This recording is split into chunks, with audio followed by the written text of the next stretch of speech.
January 17, 1945. The skies above the Philippine Sea. The morning sun broke through scattered clouds at 14,000 feet, casting long shadows across the wings of Lieutenant Takeshi Yamamoto's Mitsubishi A6M0. The air was thin and cold, biting through the gaps in his leather flight jacket. Below, the Pacific stretched endlessly, a vast mirror of steel-blue water that had witnessed 3 years of brutal conflict. Yamamoto adjusted his oxygen mask, feeling the familiar weight of his flight goggles pressing against his temples. The engine's steady drone had become a kind of meditation, a rhythmic pulse that separated him from the chaos of war. He had flown 287 combat missions. He had survived when so many had not. He believed he understood every threat the Americans could conjure from their factories and flight decks. He was wrong. The war in the Pacific had become a mathematics of attrition, a brutal equation written in aluminum and blood. By early 1945, Japan's air forces were shadows of the proud formations that had struck Pearl Harbor just over 3 years earlier. The Imperial Japanese Navy Air Service, once the most feared carrier-based air force in the world, had been methodically dismantled through the campaigns of 1942, 1943, and 1944. At Midway, they lost 4 fleet carriers and their irreplaceable veteran aircrew. At the Philippine Sea, American pilots had inflicted what they grimly called the Great Marianas Turkey Shoot, destroying over 600 Japanese aircraft in a single day. The skilled pilots who had trained for years before the war were gone, replaced by hastily trained recruits with barely 100 hours of flight time, sent into combat against American aviators who had 300, 400, sometimes 500 hours of training. But Lieutenant Yamamoto was not one of these frightened children. He had survived through skill, through caution, through an intimate understanding of his aircraft's capabilities and limitations. The Zero remained what it had always been, a masterpiece of lightweight engineering, capable of outmaneuvering nearly any American fighter in a turning fight. It could climb faster than a Hellcat, turn tighter than a Corsair. Its 20mm cannon could tear apart American aircraft with devastating efficiency, but it was also and self-sealing fuel tanks. A single burst of .50 caliber fire could transform it into a torch. Yamamoto had watched too many friends die in flames to harbor illusions about his chances. Yet he flew because that was what remained, duty stripped down to its essential core. The Americans, by contrast, had transformed the air war through industrial might that Japan could never match. The factories of Detroit, Seattle, and Los Angeles poured out aircraft at rates that seemed impossible. Over 96,000 aircraft produced in 1944 alone. New designs appeared with bewildering speed. The F-6F Hellcat, engineered specifically to counter the Zero, combined speed, firepower, and survivability in a package that turned the Pacific sky into an American shooting gallery. The F-4U Corsair, with its distinctive inverted gull wings and massive Pratt & Whitney engine, could dive on Japanese formations at speeds exceeding 400 miles per hour.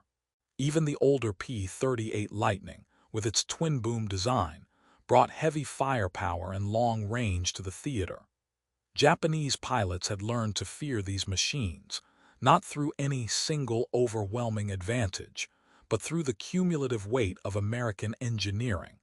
More armor, more guns, more ammunition, more fuel, more radios, more of everything. But what Lieutenant Yamamoto and his fellow airmen expected on that January morning was simply more of the same. More Hellcats, more Corsairs, perhaps some of the new P-51 Mustangs that had begun appearing in the theater. They had developed tactics to cope with American numerical superiority. Stay high, attack from the sun, strike fast and disengage before the escorts could respond. Preserve the aircraft and the pilot for another day, another mission. The war was lost. Everyone knew this, though few spoke it aloud. The American forces were advancing steadily through the Philippines. The homeland itself would soon be under direct threat. But still they flew, bound by codes of honor that had been forged centuries before the first aircraft ever lifted from the ground. The radar warning came first, a crackling message through Yamamoto's radio, distorted by static but carrying unmistakable urgency. Large formation. American bombers, probably B-29 superfortresses, approaching from the southeast. The massive four-engine bombers had been pounding Japanese positions throughout the Philippines, operating from bases that seemed to multiply with each passing week. Yamamoto's squadron commander, Major Hideki Sato, gave crisp orders: climb to 18,000 feet, position to attack from above and ahead, avoid the escorting fighters if possible, target the bombers. Standard doctrine, practiced hundreds of times. The Japanese formation, 12 zeros, all that remained of what had once been a proud kokutai of over 50 aircraft, began their climb. Yamamoto scanned the sky with practiced precision, quadrant by quadrant, searching for the telltale glint of sunlight on canopy glass or polished aluminum. The Americans would be up there somewhere, the fighter escorts, circling above their charges like protective wolves, probably Hellcats, perhaps some Corsairs. He had fought both. He had survived both. The key was patience, timing, the willingness to break off an attack before it turned suicidal. Then he saw them. At first, his mind refused to process what his eyes reported. The shapes were wrong. The silhouettes matched nothing in his recognition training, nothing in the endless briefings on American aircraft types. They were approaching head-on, perhaps 5 miles distant, and they were moving faster than anything he had ever encountered. Not diving. There was no downward angle that would explain the closing speed.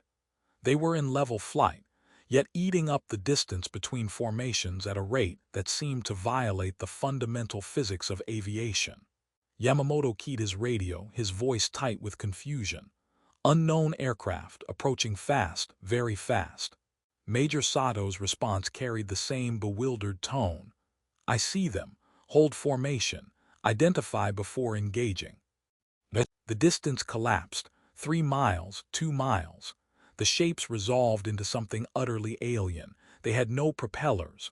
The noses were smooth, almost bullet-like. The wings were straight and stubby, mounted mid-fuselage. And most disturbing of all, they were painted in standard U.S. Navy colors, the dark blue of carrier-based fighters. But these were not Hellcats. They were not Corsairs. They were nothing that should exist. 1 mile. Yamamoto could see them clearly now. 3 aircraft in loose formation. They passed through the Japanese formation, 12 zeros, all that remained of what had once been a proud kokutai of over 50 aircraft, began their climb.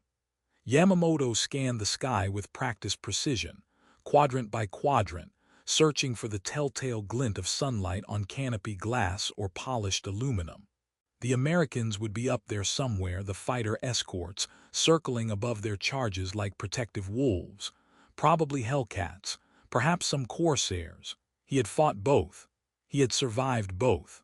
The key was patience, timing, the willingness to break off an attack before it turned suicidal. Then he saw them. At first, his mind refused to process what his eyes reported. The shapes were wrong. The silhouettes matched nothing in his recognition training, nothing in the endless briefings on American aircraft types.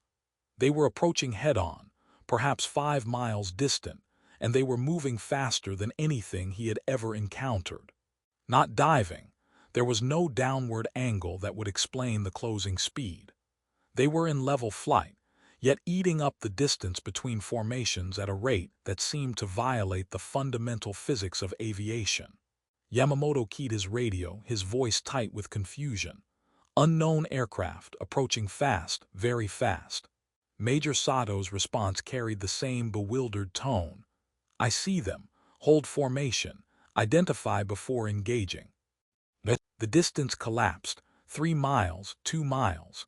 The shapes resolved into something utterly alien. They had no propellers. The noses were smooth, almost bullet-like. The wings were straight and stubby, mounted mid-fuselage. And most disturbing of all, they were painted in standard U.S. Navy colors, the dark blue of carrier-based fighters. But these were not Hellcats. They were not Corsairs. They were nothing that should exist. 1 mile. Yamamoto could see them clearly now. 3 aircraft in loose formation.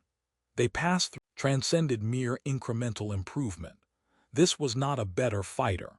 This was a different category of machine entirely. The jets did not pursue.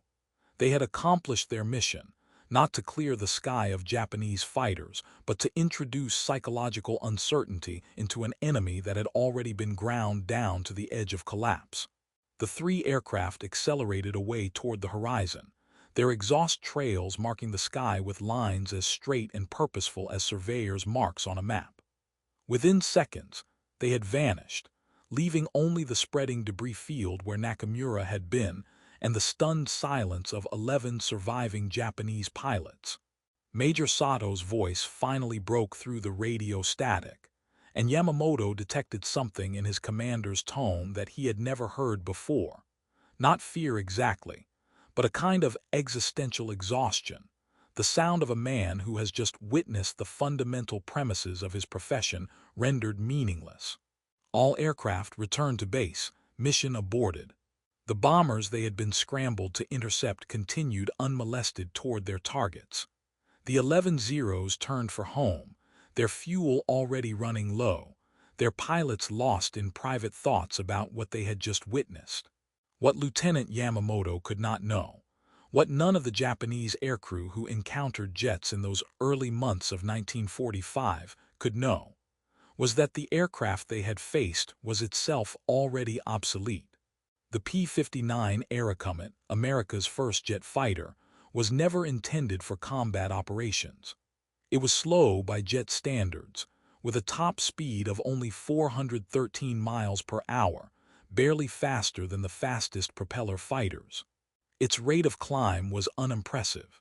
Its range was limited. Its performance at high altitude was mediocre. The U.S. Army Air Forces had already determined that it would never be deployed as a frontline fighter, but that was the point. The P-59 was a test bed, a learning platform. While American pilots were flying it in combat demonstrations over the Pacific, engineers at Lockheed's secret Skunk Works facility were already flight testing the P-80 Shooting Star, a jet that could exceed 550 miles per hour and climb to 40,000 feet. That aircraft would enter service before the war ended. And beyond it, in the drawing offices and wind tunnels at altitudes where the sky turned black, that would carry weapons with the power to level cities. The Japanese had nothing comparable. Their own jet programs existed. The Nakajima Kikka, a reverse-engineered copy of the German Me-262, managed a single test flight before the war ended. But Japan's industrial base, strangled by submarine blockade and strategic bombing, could not produce the specialized metals, the precision instruments, the high-grade fuels that jet engines required. The technological gap that had always existed between the two nations, papered over in the war's early months by superior Japanese pilot training and tactical doctrine, had become a chasm. Lieutenant Yamamoto landed at his base on Luzon with his fuel gauge reading almost empty. The ground crew swarmed over his Zero, patching bullet holes from previous missions, refueling it for the next sortie with aviation gasoline that was growing increasingly scarce and contaminated. He sat in his quarters that evening, writing a letter to his family that he knew would probably never be delivered, and tried to find words for what he had witnessed. "The Americans," he wrote, "have found a way to eliminate the propeller. Their fighters now move like hawks in a stoop, but without ever diving. I do not understand the mechanism. I know only that we cannot compete with such machines. The sky belongs to them now in a way it never did before." He was not alone in this assessment. Similar encounters were occurring across the Pacific theater, as the small number of P-59s in the region were deliberately flown in areas where they would be observed by Japanese forces. The psychological impact was carefully calculated. American intelligence officers understood that Japanese morale was already crumbling under the weight of continuous defeats. The appearance of jet aircraft, even relatively primitive ones, was designed to deliver a specific message. American technological superiority was not merely quantitative but qualitative. No matter how bravely Japanese forces fought, no matter what sacrifices they made, the industrial and scientific might of the United States would continue producing weapons that made resistance, treating surrender as the ultimate dishonor.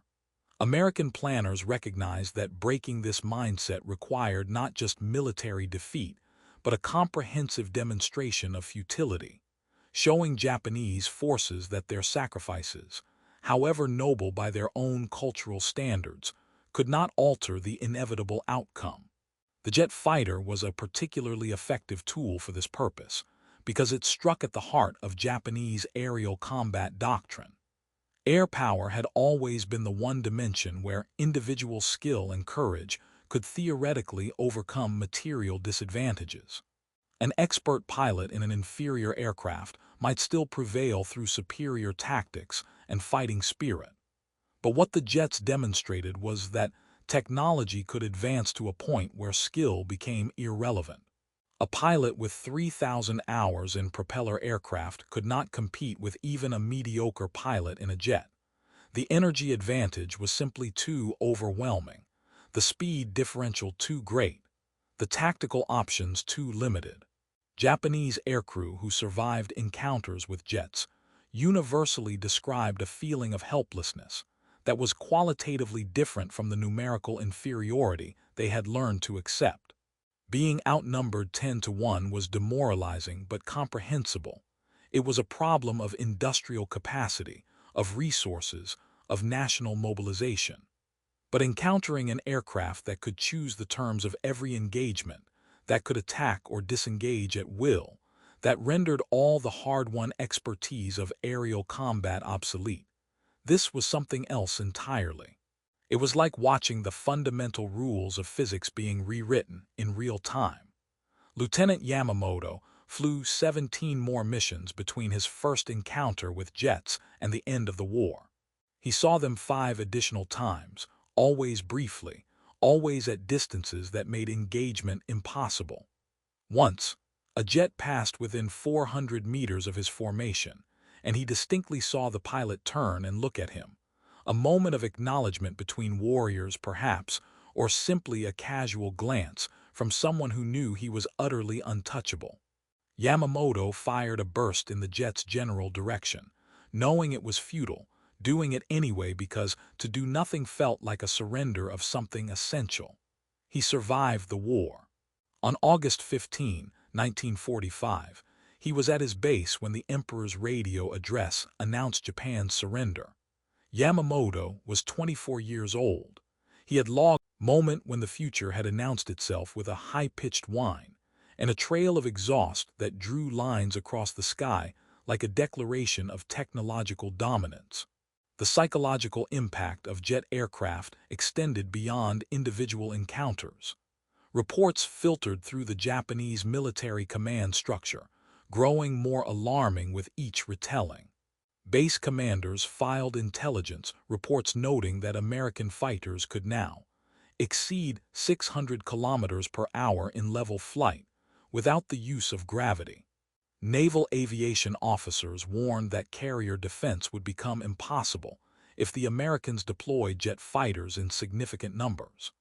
Army Air Force planners quietly concluded that homeland defense against B-29 raids would fail once American jet fighters began escorting the bombers at altitudes where Japanese interceptors could barely function.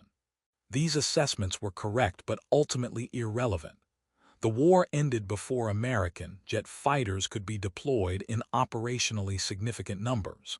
The P-80 Shooting Star, which would have revolutionized air combat had the war continued, saw only limited service before the Japanese surrender. The jets that Japanese aircrew encountered were essentially technological demonstrations, harbingers of a future that would transform aerial warfare, but would not actually determine the outcome of the Pacific conflict. Yet their symbolic importance was immense. The jet fighter became a kind of metallic embodiment of the American system, of mass production, of scientific research, of institutional capacity to translate theoretical knowledge into practical weapons. Japan had brilliant engineers and dedicated scientists. They understood jet propulsion theory as well as their American counterparts.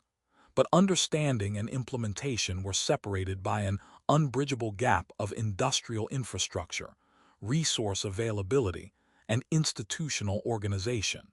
Consider the path that led to the P-59's appearance over the Philippines. The journey began in 1941 when General Henry Hap Arnold, commander of the U.S.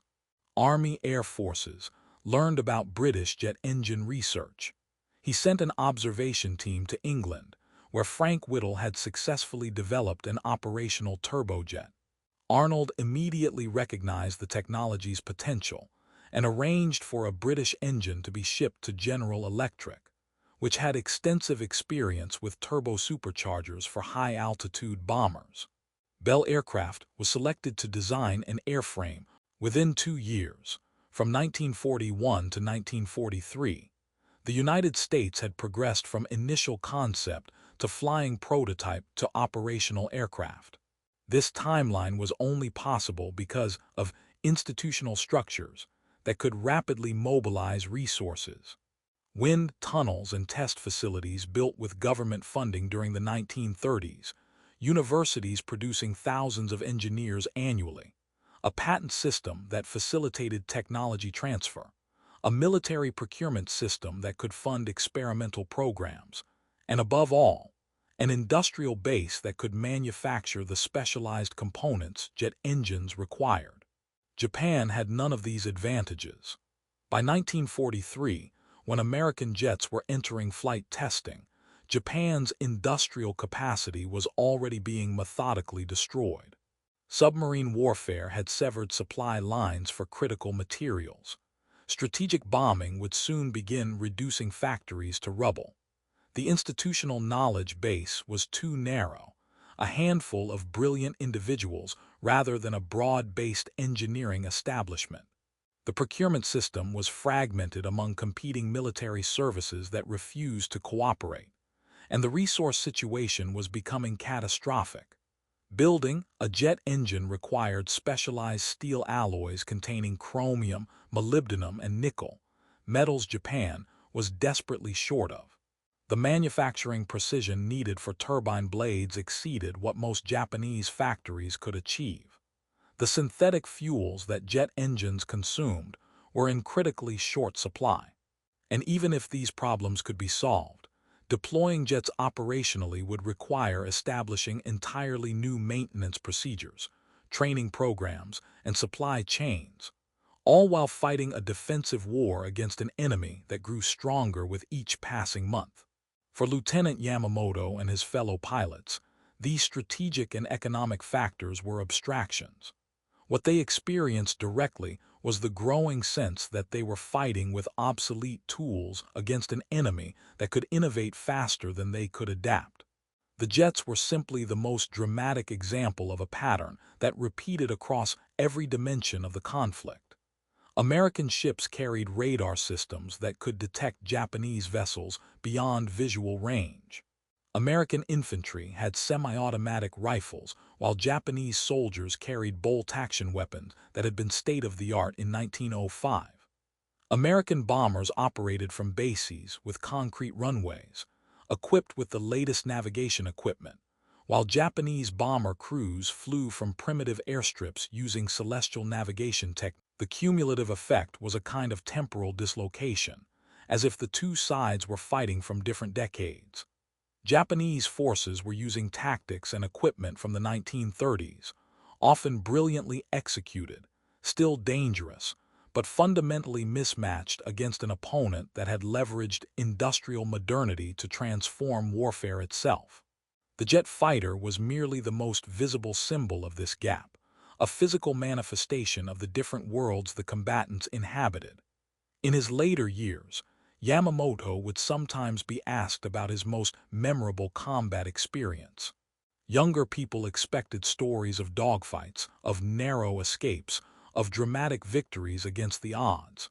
Instead, he would often speak of that January morning when he first saw the jets, not because of any particular danger he faced, but because of what that moment represented.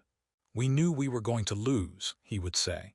"We had known for more than a year, but we thought we understood the terms of our defeat. We would fight bravely, inflict what casualties we could, and eventually be overwhelmed by numbers." That was comprehensible. It fit within our understanding of war. But those jets showed us that the Americans were not just stronger, they were living in the future. We were samurai confronting men with machine guns, swordsmen facing artillery. The war was not just lost. It had been rendered meaningless because the fundamental terms of combat had changed. This was not entirely accurate as historical analysis. Propeller-driven fighters would remain relevant for years after 1945, and the early jets were far from perfect weapons. But as subjective experience, Yamamoto's description captured something essential about the encounter between Japanese aircrew and American jet technology. It was not simply a tactical surprise, like a new maneuvering technique or a clever trap. It was an ontological shock, a revelation that the premises underlying their entire professional existence were being invalidated in real time. The small object that recurred in Yamamoto's memories of that period was not the jet itself, but something far more mundane: his fuel gauge. He thought often about how every mission was now dominated by calculations of range and endurance. The fuel was scarce, contaminated, rationed down to the minimum required for each sortie. His aircraft grew lighter as Japanese industry failed to produce adequate replacement parts, armor plates removed to save weight, ammunition loads reduced, auxiliary tanks unavailable. The Zero, which had begun the war as a marvel of long-range capability, ended it as a fragile shell that could barely reach the enemy before having to turn back. The Americans, by contrast, seemed to operate in a world without resource constraints. Their fighters carried more fuel than they needed. Their bombers flew thousand-mile missions as routine operations. And now they had jets, machines that consumed fuel at prodigious rates but had it anyway, because they came from a nation that produced more petroleum than the rest of the world combined. The fuel gauge became for Yamamoto a symbol of the fundamental asymmetry between the combatants. Japan was fighting for survival with dwindling resources, while America was experimenting with revolutionary new technologies because it could afford to. Because even the massive investment required for jet development was merely a marginal expenditure in an economy that seemed to have no limits. This sense of abundance as strategic weapon was something Japanese military planners had badly underestimated before the war. They had known, abstractly, that American industrial capacity was larger than Japan's. But they had not grasped how that quantitative difference would translate into qualitative advantages. Not just more weapons, but better weapons, newer weapons, experimental weapons deployed operationally just to see if they worked. The jets were perhaps the ultimate expression of this principle. Aircraft that were known to be imperfect, deployed anyway, because they represented the future, and because America could afford to skip a generation of development while fighting a global war. The final missions of the war took on a surreal quality for the surviving Japanese aircrew. They flew knowing that surrender was inevitable, that each sortie was essentially ceremonial, a performance of duty rather than an act with strategic significance. The Americans continued innovating regardless. In July 1945, a new long-range jet bomber, the B-45 Tornado, began flight testing. The aircraft would not enter service until after the war, but Japanese intelligence learned of its existence and reported yet another technological leap. There seemed to be no end to what American factories and laboratories could produce. Lieutenant Yamamoto's last combat sortie occurred on August 13, 1945, 2 days before the surrender announcement. He led a two-plane patrol over northern Luzon, both Zeros flying on fuel that was more alcohol than gasoline, producing rough engine performance and reduced power. They encountered no enemy aircraft. The sky was empty. The Americans had suspended operations in anticipation of the coming peace. Yamamoto landed with his fuel exhausted, his aircraft showing the accumulated wear of hundreds of combat hours, and reported to debriefing that the mission had been uneventful.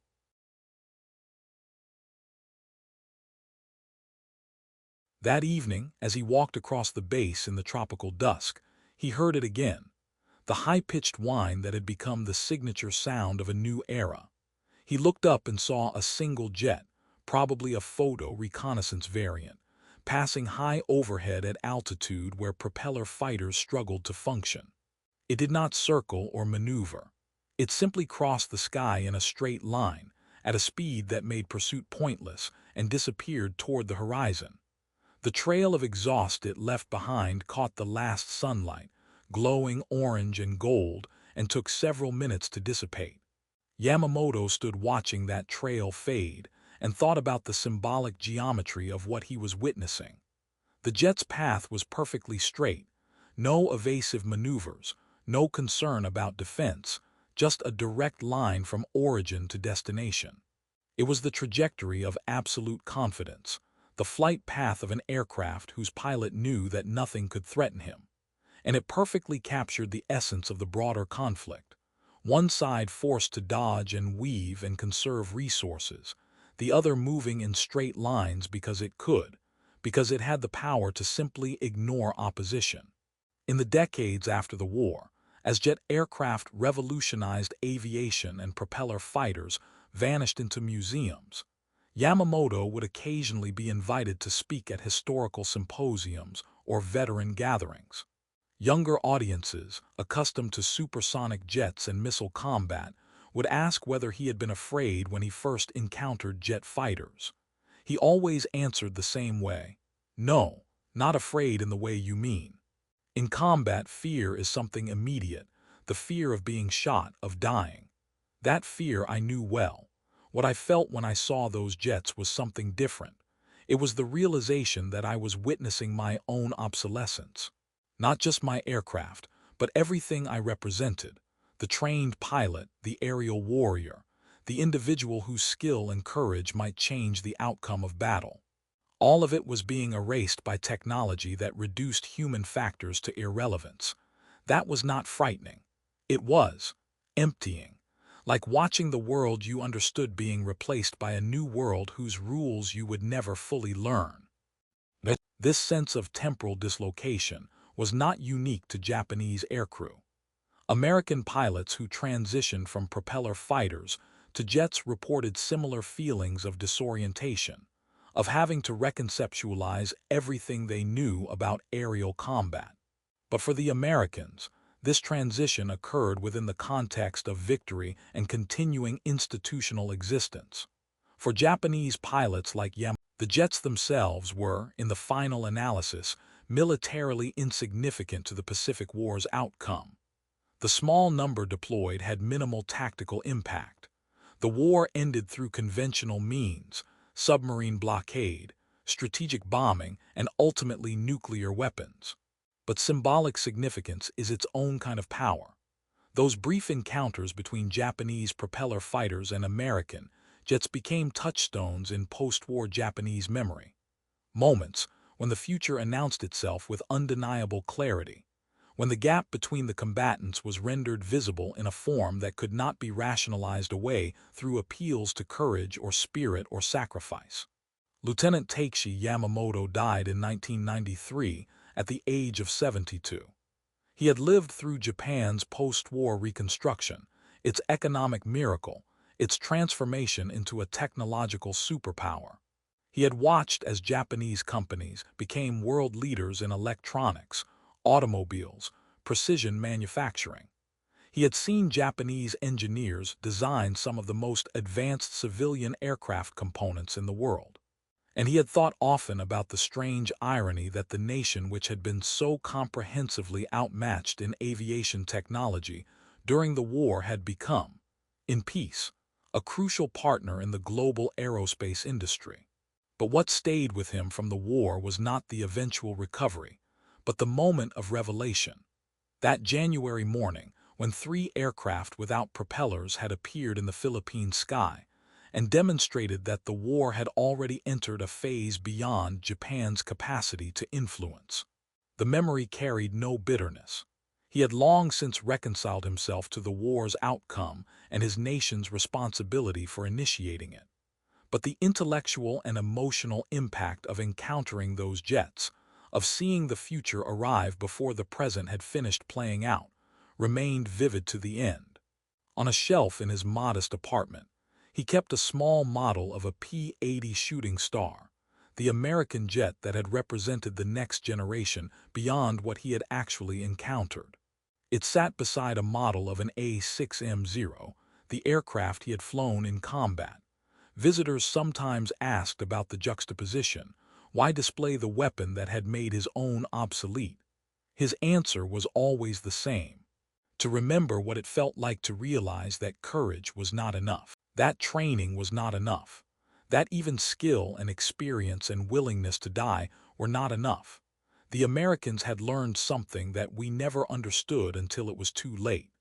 That wars in the modern age are won by economies and laboratories and engineering schools, not by the spirit of individual warriors.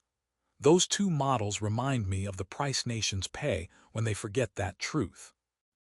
The high-pitched whine of jet engines became the sound of the post-war world, of commercial aviation, of military might, of technological progress measured in speed and power. For those who had first heard it in combat, facing it from the cockpit of obsolete aircraft with dwindling fuel and failing engines, it would always carry other associations as well. It was the sound of futures colliding, of timelines that had diverged and then intersected with violent finality. It was the voice of abundance confronting scarcity, of industrial might overwhelming martial tradition, of a new age arriving without mercy or hesitation. And it was the sound that marked the moment when Japanese aircrew realized, with absolute certainty, that the sky